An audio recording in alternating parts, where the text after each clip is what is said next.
Hello everyone, কেমন আছো তোমরা সবাই? আশা করছি সবাই খুব ভালো আছো। তো নতুন বছরের অনেক অনেক শুভেচ্ছা সবাইকে। আর নতুন বছরে একটা নতুন ভিডিও নিয়ে চলে আসলাম।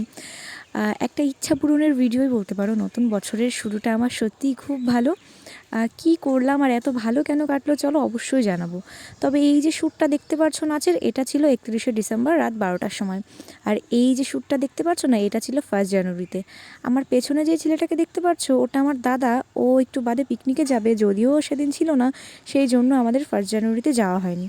তবে 2 তারিখে মানে 2 জানুয়ারি দাদা, বাবা আর আমি রেডি হয়ে চলে গেছিলাম সেই স্বপ্ন পূরণ করার উদ্দেশ্যে। পার্সোনালি আমার স্বপ্নই বলতে পারো এটা। আমাদের ফ্যামিলিতে নতুন কাউকে আমরা অ্যাড করতে চাইছিলাম নতুন বছরে। তো এখন নিশ্চয়ই বুঝেই গেছো আমরা কোথায় এসেছি আর স্বপ্ন পূরণটা ঠিক কী। সত্যি এই ভিডিও শ্যুটটুকু দেখার পরে হয়তো বা তোমাদের কাছে আলাদা করে কিছু বলার থাকে না। আমি ভীষণ দুর্বল হয়ে পড়ছিলাম এই ভিডিওটা এডিট করতে গিয়ে। যারা যারা আমার মতো এই সিচুয়েশনটাতে পড়েছো তারাই ঠিক বুঝতে পারবে যে এই মোমেন্টটা কীরকম, নিজের একটা স্বপ্ন পূরণ হতে যাচ্ছে।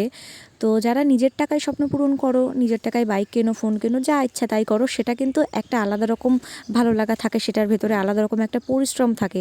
কিন্তু যারা বাবার টাকায় করে বা ফ্যামিলির টাকায় করে স্বপ্ন পূরণ, তাদের কিন্তু মানে দুর্বলতায় একটা আলাদা জায়গায় থাকে।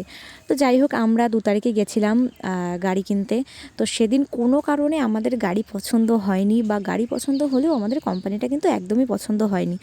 তো সেই জন্য 2 তারিখে আমরা দুটো শোরুম ঘুরে চলে আসি। সেদিনকার শ্যুটটুকু তো গেল। আর 3 তারিখে ছিল আমার এক্সাম, তাই আমি ফটাফট করে রেডি হয়ে কলেজে চলে আসি। স্টেশন থেকে ডাইরেক্ট কলেজে সেইটুকুনি শ্যুট দেখালাম।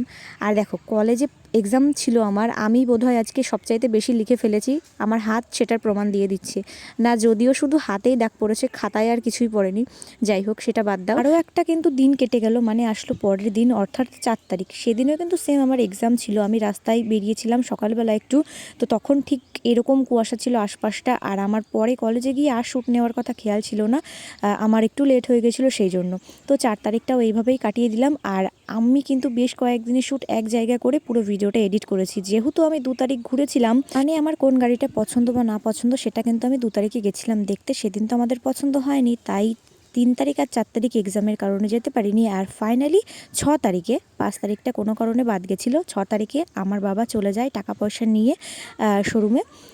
আমাকে ছবি পাঠিয়েছিল। আর কলেজ থেকে আসার পথে আমিও দেখে এসেছিলাম এই গাড়িটা, যেটা আপাতত আমার চলে এসেছে।